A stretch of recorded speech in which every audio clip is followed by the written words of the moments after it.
Hey guys, JJ here to tell you that Infinity Ward has outlined the first of 4 planned DLC packs for Call of Duty Ghosts. The first DLC pack will be called Onslaught and will launch on January 28th for Xbox One and Xbox 360, with releases to follow on other platforms after a period of exclusivity. Onslaught will consist of 4 new multiplayer maps, a new Maverick Assault and Sniper Rifle, and will contain the first of 4 planned narrative episodes for Extinction, the game's 4-player cooperative mode versus aliens. The first Extinction episode will introduce 2 new characters who will drive the narrative, 2 new alien species, and a new weapon as you infiltrate a remote Alaskan research facility that's been looking into the origins of the alien threat. For those who prefer the more traditional versus multiplayer, the new maps include Bayview, a classic Californian boardwalk complete with boutique gift shops and an offshore naval destroyer because, where else do you keep a destroyer? Containment, a war-torn Mexican village, Fog, an homage to classic horror films where a player who manages to complete a specific field order becomes Michael Myers, and Ignition, an old Florida-based launch facility inspired by Scrapyard, a fan-favorite map from Modern Warfare 2.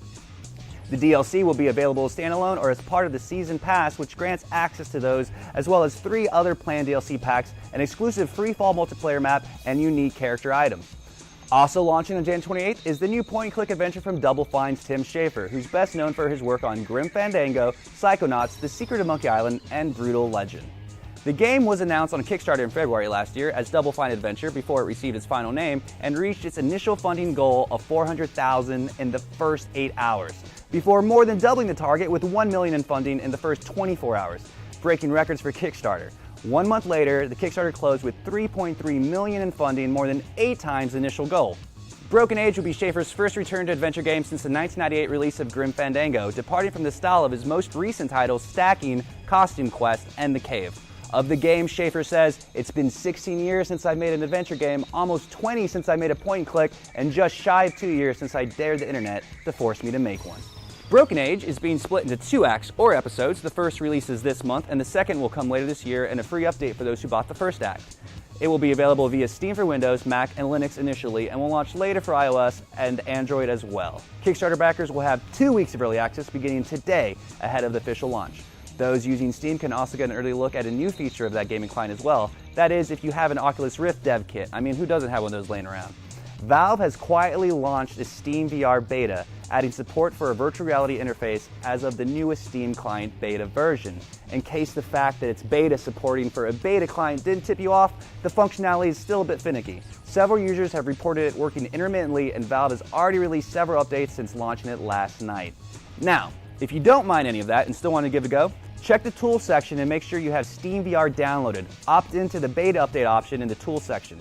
Once the update downloads, exit Steam and run the executable with the -VR at the end of the command line. If you usually use a shortcut, you can add the -VR to the end of the target destination in the shortcut properties. Speaking of unstable but awesome Steam stuff, man, we're on fire with these awesome transitions. DayZ Standalone, which is available now on Steam via their early access program, only launched last month as an alpha build, but already the game has passed 1 million copies sold, despite having no firm release date for a finished version of the game.